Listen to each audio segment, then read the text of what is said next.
Option trader அன்பர்கள் அனைவருக்கும் அன்பு வணக்கங்கள். இன்னைக்கு ஆகஸ்ட் 12ஆம் தேதி சந்தையில் எப்படி நிப்டி வர்த்தகம் முடிந்தது அப்படிங்கிறத நம்ம பார்க்க போறோம்.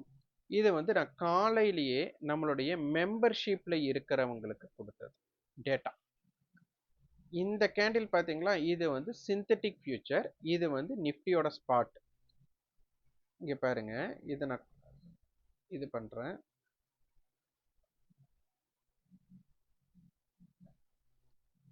நிப்டி ஸ்பாட் இது பண்ணிக்கலாம்.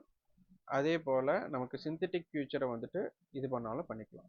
அப்போ இது என்ன நமக்கு காட்டுகிறது அப்படின்னா, இந்த கேப் பிரீமியத்தில் இருக்கு அப்படிங்கிறத காட்டுது. இப்போ நம்ம இது மந்த்லி ஃபியூச்சர் கிடையாது, ஆகஸ்ட் 18ஆம் தேதிக்கு உண்டான நமக்கு ஃபியூச்சர். ஓகே, அது பாருங்க, இங்க பேரல் லைன் அப்படிங்கிறது நம்ம கணக்கீடு பண்ணியிருக்கிறோம். அது போக கண்ட்ரோல் ஏரியான்னு போட்டு 24,350 டு 24,750 கொடுத்துருக்குறோம். இன்னைக்கு எவ்வளவு கணக்கச்சிதமாக அந்த 24,350 தக்க வைத்திருக்காங்க அப்படிங்கறத பாருங்க. இது நம்ம கொடுத்திருக்கிற டேட்டால ஸ்பாட்டுக்கு கிடையாதுங்க, சிந்தட்டிக் ஃபியூச்சருக்கு. நிறைய பேர் ஸ்பாட்டுக்கு பதிவு பண்ணி அதை பார்த்துட்டு வர்றீங்க. கொஞ்சம் அதனை தவிர்க்கவும். ஏன்னா ஆப்ஷன் பிரீமியம் அப்படிங்கிறது ஃபியூச்சரை பேஸ் பண்ணி தான் ஒர்க் ஆகும். ஆகஸ்ட் 18 கான்ட்ராக்ட் நீங்க எடுக்கிறதுனால நமக்கு என்ன இல்லைன்னா அதற்கு உண்டான ஃபியூச்சர் வெளிப்படையாக ட்ரேட் நடக்கிறதுல, அதனால தான் நம்ம செயற்கையாக சிந்தட்டிக் ஃபியூச்சரை கண்டுபிடிக்கிறோம்.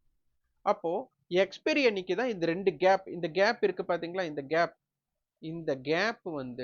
எக்ஸ்பைரி அன்னைக்கு இருக்காது. இது ரெண்டும் ஒன்றோடு ஒன்று இணையும். அதாவது ஸ்பாட் ஈக்குவல் டு ஃபியூச்சர் அப்படிங்கிற கணக்கீடுனால இதெல்லாம் உன்னிப்பாக நமக்கு தெரியணும். அப்புறம் பலர் சொல்லி ஒன்று கேள்விப்பட்டிருப்பீங்க, எந்த ட்ரேடு ஸ்டாக் எடுக்க தெரியல, நிஃப்டியில் இருக்கிற 50 நிறுவனத்தை நீங்க வாங்கி வச்சிடுங்க அப்படின்னு சொல்லி கேள்விப்பட்டிருப்பீங்க. நிஃப்டியில் இருக்கக்கூடிய 50 நிறுவனங்கள் நிலையானது கிடையாது.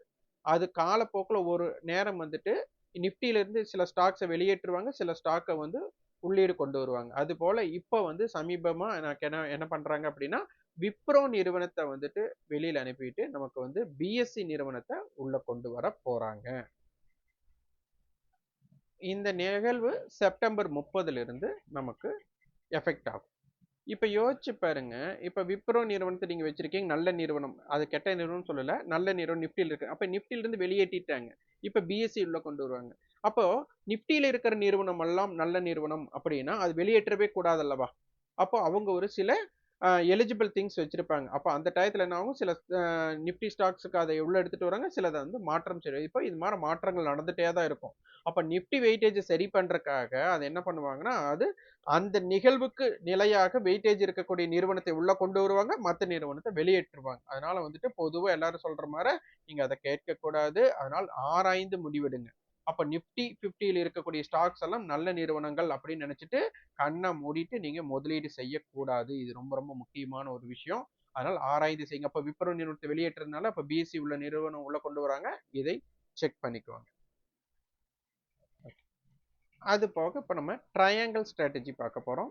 இப்போ இந்த ட்ரையாங்கிள் ஸ்ட்ராட்டஜி அப்படிங்கறத நமக்கு இன்ட்ரின்சிக் வேல்யூ தான். இது ரொம்ப ரொம்ப அடிப்படையான விஷயங்க. வேற ஒன்றும் பெரிய அட்வான்ஸ்டு மெத்தட் எல்லாம் நம்ம யூஸ் பண்ணல. அடிப்படையா இன்ட்ரின்சிக் வேல்யூ கணக்கீடு பண்றோம். இந்த இன்ட்ரின்சிக் வேல்யூ நம்ம என்ன பண்றோம் அப்படின்னா, நீங்க ஸ்பாட்டுக்காக கணக்கீடு பண்ணுவீங்க, நான் சிந்தட்டிக் ஃபியூச்சருக்கு கன்வெர்ட் பண்றேன். அவ்வளவுதான் விஷயம், வேற ஒண்ணுமே கிடையாது. இதை பொறுமையா நீங்க நிதானமா பார்த்தா போதும்.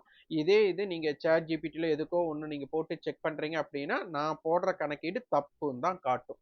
அதனால ஏன்னா என்எஸ்சியே சொல்றது அண்டர்லைங் அசெட்டுக்கு தான் சொல்றாங்க. ஆனா ஆப்ஷன் பிரீமியம் ஒர்க் ஆகுறது ஃபியூச்சர் பேஸ்ல. இந்த முரண்பாடுனால தான். ஆனா என்னன்னா எக்ஸ்பைரி விஷன்ல ஸ்பாட் ஈக்குவல் டு ஃபியூச்சர்னால அது சரியா முடியுது. அவ்வளவுதான் விஷயம். அதனால இதை ஏத்துக்கிறவங்க ஏத்துக்கலாம், இதை ஏத்துக்காதவங்க ஏத்துக்க வேண்டிய அவசியம் கிடையாது.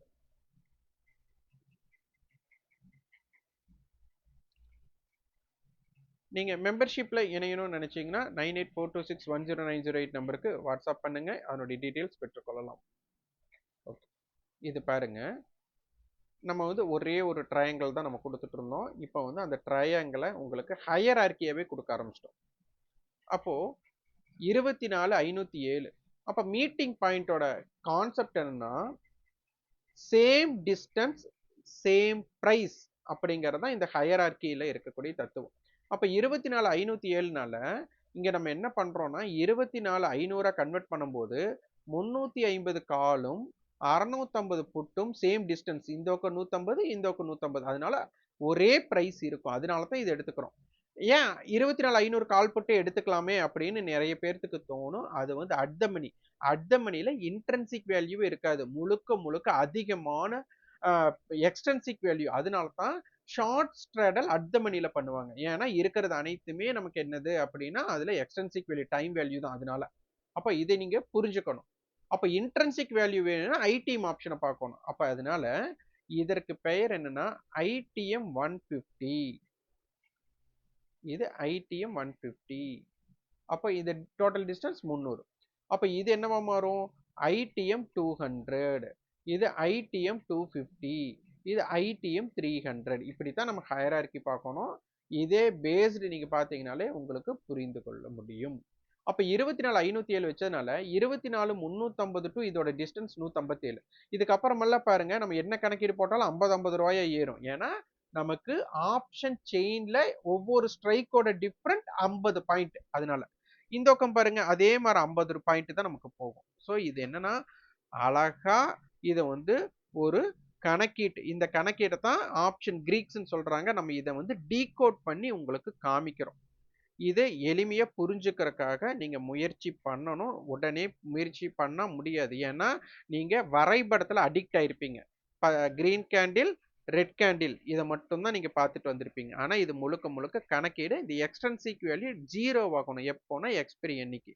இதை புரிந்து கொண்டு நீங்கள் வியாபாரம் செய்யுங்கள். ஒரு ஸ்ட்ராட்டஜி கிரியேட் பண்ணாம ட்ரேட் பண்ணாதீங்க. இதோட பிடிஎஃப் வேணும் அப்படின்னா நான் வந்துட்டு கூகுள் ஷீட் கொடுக்குறேன். அதில் வந்துட்டு நீங்கள் ரிஜிஸ்டர் பண்ணுங்க. உங்களுக்கு வந்துட்டு ஒரு மெயில், இந்த பிடிஎஃப் ஃபைலும் நம்ம கம்யூனிட்டி கிரியேட் பண்ண வாட்ஸ்அப் கம்யூனிட்டியோட லிங்க்கும் உங்களுக்கு கிடைக்கும். நீங்கள் அதில் இணைந்துக்கோங்க. முக்கியமான அப்டேட்ஸ் எல்லாமே அதில் கொடுப்போம். விருப்பம் உள்ளவங்க ஆப்ஷன் ட்ரிக்கி ட்ரேட் சேனலுக்கு சப்போர்ட் பண்ணணும்னு நினைச்சீங்க அப்படின்னா இது கட்டாயம் கிடையாது. எங்களுடைய ரெஃபரல்ல டிமேட் அண்ட் ட்ரேடிங் அக்கௌண்ட் ஆரம்பித்து நீங்கள் வர்த்தகம் செய்வது மூலியமா நீங்க சப்போர்ட் பண்ண முடியும். அது எப்படி அப்படின்னா நீங்க வர்த்தகம் செய்யறதுல ஒரு புரோக்கரேஜ் அப்படின்னு நிறுவனத்துக்கு நீங்க கொடுப்பீங்க. அந்த நிறுவனம் எங்களுக்கு ஒரு பார்ட்டை வந்துட்டு ஒதுக்கி கொடுப்பாங்க. அதனால எங்களுக்கு வருமானம் கிடைக்கும். அப்ப அதனால உங்களுக்கு என்ன பயன் அப்படின்ட்டு நிறைய பேர்த்துக்கு டவுட் வரும்.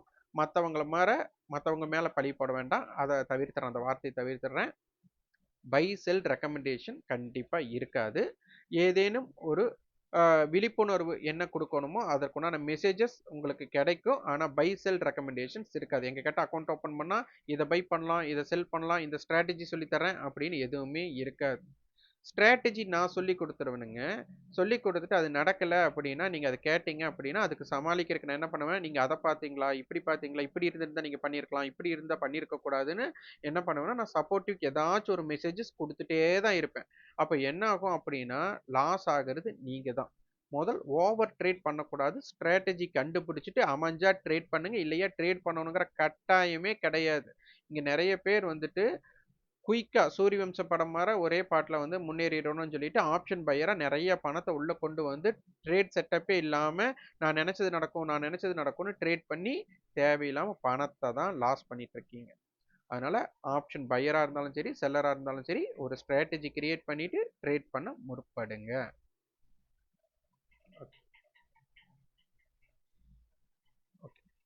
இப்போ பாருங்க 24,507. இப்போ நம்ம இந்த 157, இந்த 143, இந்த 300 டோட்டல் ரேஞ்ச் பண்ணியிருக்கோமா?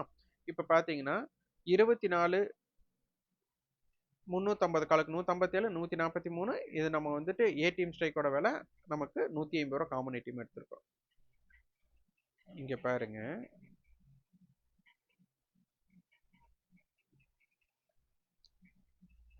157 இதை கட் பண்ணும்போது எதுக்கு இந்த மாதிரி பெரிய கேண்டில் வருது? அதே மாதிரி இந்த 300 தாண்டும் போது ஏன் பிக் கேண்டில் வருது? அப்போ இது எல்லாமே நீங்க சிலதெல்லாம் புரிஞ்சுக்கணும். அதே மாதிரி இந்த 157 ஒரு ரெசிஸ்டன்ஸா எடுத்துட்டு அதுக்கப்புறம் ஏன் ஒரு பிக் கேண்டில் வரணும்? அதே மாதிரி அந்த 300 கட் பண்ணதுமே எதுக்கு பிக் கேண்டில் கீழே வரணும்? அப்போ அந்த நம்ம கணக்கீடு பண்ற ஒரு மேத்தமெட்டிக்ஸ் இது வெளிப்படையா தான் கொடுத்துருக்கோம். வேற இன்ட்ரின்சிக் வேல்யூ எப்படி கணக்கீடு பண்ணணும்னு சொல்லிட்டோம். அப்போ எவ்வளவு தூரம் மதிக்கிறாங்க அப்படின்னு தெரிஞ்சுட்டு இதுக்கு தகுந்த மாதிரி ஒரு ட்ரேட் செட்டப் எடுங்க. டெய்லியுமே பண்ண வேண்டாங்க. உங்களுக்கு இந்த மாதிரி அமையும் போது ஏதோ ஒரு ட்ரேட் இந்த இடத்துல பார்த்தீங்கன்னா உங்களுக்கு புரிஞ்சுக்கலாம். 157க்கு அப்புறம் 120 ரூபா வந்திருக்கிறான். அப்ப எவ்வளோ? 37 ரூபாய் இறங்கியிருக்கான். இதை தாண்டினதுக்கு அப்புறம் பார்த்தீங்கன்னா கிட்டத்தட்ட ஒரு 30 ரூபாய் ஏறி இருக்கான். இங்க பாருங்க, இந்த 300 தாண்டினதுக்கு அப்புறம் ஒரு 50 ரூபாய் ஏறி இருக்காங்க. இந்த 300 கட் பண்ணதுக்கு அப்புறம் 50 ரூபாய் இறங்கியிருக்காங்க. இப்ப இங்க ரிஸ்க் ரிவார்டா நீங்க ஏதோ ஒரு ட்ரேட் செட்டப் இந்த மாதிரி கிரியேட் பண்ணாலே உங்களுக்கு ஆப்ஷன் பையர் அப்ப பாத்தீங்கன்னா 24,650 புட் 300 ரூபாய்க்கு மேல இல்லைன்னா 24,350 கால் ஐடிஎம் கால். அப்ப அவங்களுக்கு என்ன ஆகும்? ஆட்டோமேட்டிக் இன்ட்ரின்சிக் வேல்யூ வந்துடும். அப்ப அது இம்பாக்ட் பண்ணும். இதை புரிஞ்சுட்டீங்கன்னா போதும். அப்போ 24,350 கால் அந்த 157க்கு கீழே இருக்கிற வரை 24,650 புட் என்ன பண்ணணும்? அந்த டோட்டல் ரேஞ்ச் 300 தக்க வச்சாங்க அப்படின்னா இவங்க டோட்டலா கவர் பண்ணிட்டாங்கன்னு அர்த்தம். அப்பதான் 24,350 புட் வந்து ஐடி புட்டா மாறி அதற்குண்டான இம்பாக்ட் கொடுப்பாங்க. அதனாலதான் இது ரேஞ்ச் பிரேக் அவுட் இல்லைன்னா ரேஞ்ச் யூ டர்ன் ஸ்ட்ராட்டஜி அப்படின்னு இந்த ரெண்டு விஷயத்தை தான் பார்த்துட்டு வர்றோம். இன்னைக்கு வந்துட்டு பிரேக் அவுட்டும் நடந்திருக்கிறாங்க, யூ டர்னும் அடைச்சிருக்காங்க. இதையும் பிரேக் பண்ணியிருக்காங்க, யூ டர்ன் எடுத்திருக்காங்க. அப்ப இது நீங்க புரிஞ்சுக்கிட்டாலே போதும். அடுத்தது பாருங்க, இது க்ரூட் ஆயில். க்ரூட் ஆயிலோட நேற்று வந்துட்டு 7,950 கால் புட்டை பார்த்தீங்கன்னா அதுதான் டிஃப்ரென்ஸ் கம்மி. அது வந்து நமக்கு 950 கால் 252, புட்டு வந்துட்டு 265, நமக்கு 13 ரூபா டிஃப்ரெண்ட்னால 7,937. அப்போ 7,700 கால் 8,200 புட் போட்டிருக்கிறோம். இங்க பாத்தீங்கன்னா 237 ரூபாய் இவங்களுக்கு இன்ட்ரென்சிக் வேல்யூ, 263. அப்ப இவங்க ரெண்டு பேருக்கு சப்போர்ட் 500 ரூபாய். அப்ப இதுல யாராச்சும் ஒருத்தர் 500 ரூபாய்க்கு மேல இருந்தா தான் ரேஞ்ச் பிரேக் அவுட், இல்லைன்னா ரேஞ்ச் பிரேக் அவுட் இல்லை அப்படிங்கறத எடுத்துக்கலாம். இது பாருங்க, இதுல கால் புட் ரெண்டுமே என்னன்னா ப்ரீவியஸ் க்ளோஸுக்கு கீழே இருக்காங்க. இவங்க ரெண்டு பேருமே ப்ரீவியஸ் க்ளோஸ் கீழே இருக்காங்கன்னா மார்க்கெட் 7,900 கட்ட தான் இருக்கிறாங்க அப்படின்னா இங்க பாத்தீங்கன்னா உங்களுக்கு தெரியும் 7,950 கட்ட தான் இருக்காங்க. இது 238 ரூபாய், 232 ரூபாய். அப்போ புட்டும் பிரைஸ் இறங்கியிருக்கு, காலும் பிரைஸ் இறங்கியிருக்கு. அப்போ என்னன்னா டிகே ஆயிருக்கு. நம்ம கண்டுபிடிச்ச 260 ரூபா காமனிட்டி இல்ல என்ன மாறிட்டாங்க? கிட்டத்தட்ட 235 மாறிட்டாங்க. அப்போ இது என்னன்னா ஆப்ஷன் செல்லர்ஸ் டாமினேட் பண்ணியிருக்காங்க. அப்போ 7,950 புட்டோ இல்லைன்னா 7,950 காலோ கண்டிப்பா ப்ரீவியஸ் க்ளோஸ்க்கு மேல நிலை பெறணும். யாராச்சும் ஒருத்தர் ப்ரீவியஸ் க்ளோஸ்க்கு மேல நிலை பெற்றாதான் அதோட இம்பாக்டர்.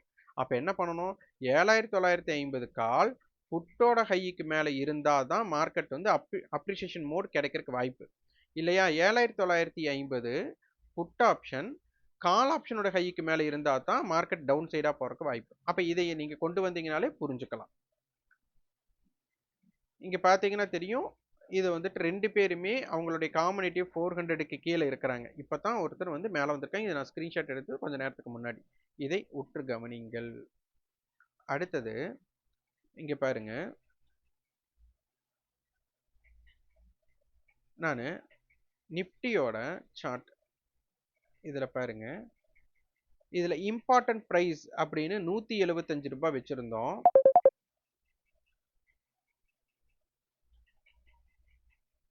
170 சாரி ஒரு கால் வந்துருச்சு. 175 ரூபாய் வச்சிருந்தோம். அந்த 175 கடக்கும் போது என்ன எஃபெக்ட் கொடுத்துருக்காங்கன்னு பாருங்க. அதே ஆப்பனண்ட் கால் வந்து அந்த 175க்கு கீழே தான் ஹை வச்சிருக்கிறாங்க. அப்ப அவங்க என்ன எஃபெக்ட் கொடுத்தாங்கன்னு பாருங்க. இதெல்லாம் ரொம்ப இம்பார்ட்டன்டான ஒரு விஷயம். இதெல்லாம் வந்து ஒரு மிட் பாயிண்ட் அனலைசிஸ் மாதிரி. ஒருத்தர் அந்த மிட் பாயிண்ட்டை தக்க வைக்கலனாலே அது என்ன மாதிரி தாக்கங்களை ஏற்படுத்தும் அப்படிங்கறதுக்குண்டான ப்ராபபிலிட்டி தான். ஸோ இந்த மாதிரி ஒவ்வொரு ஸ்ட்ராட்டஜி உங்களுக்கு தெரிஞ்ச மாதிரி ஏதோ ஒரு ஸ்ட்ராட்டஜி கிரியேட் பண்ணி அது இருந்தால் மட்டும் பின்பற்றுங்க. இந்த மாதிரி நீங்கள் ஸ்ட்ராட்டஜிஸ் பில்ட் பண்ணுங்க. அப்போ தான் ஒரு ட்ரேட் செட்டப் வேணும். நீங்கள் டெய்லி ட்ரேட் பண்ண நினைக்காதீங்க. வாரத்தில் ஒரு ட்ரேட் பண்ணலாம் நினைங்க. மாதத்துக்கு 4 ட்ரேட் பண்ணுங்க. அதுக்கு உண்டான ப்ராஃபிட் அண்ட் லாஸ் எப்படி இருக்குன்னு பாருங்க. டெய்லி 25 பாயிண்ட் பிடிக்கணும் அப்படின்னு நினச்சி நீங்கள் வந்து 20 நாளைக்கு 500 பாயிண்ட் பிடிக்கலாம்னால எதிர்பார்க்காதீங்க. ட்ரேட் எல்லாம் வந்து ரொம்ப ஈஸி கிடையாது. ஸ்ட்ராட்டஜி அமைஞ்சு ட்ரேடு பண்ணால் ரொம்ப ஈஸி. ஆனால் நம்ம ட்ரேடு பண்ணிட்டு தான் நம்ம நினைச்சது நடக்குமான்னு நான் யோசிப்போம். ஆனால் நம்ம நினைச்சது நடக்கிறதுக்கு உண்டான வாய்ப்புகள் வந்ததுக்கப்புறம் ட்ரேடு இனிஷியேட் பண்ணுங்க. எந்த ட்ரேட் இனிஷியேட் பண்ணாலும் ஒரு காரணம் வேணும். ஸோ நீங்கள் உங்களுடைய ட்ரேட் செட்டப்புக்கு என்னெல்லாம் பார்க்குறீங்க அப்படிங்கிறத கமெண்ட் பண்ணுங்க. நன்றி, வணக்கம்.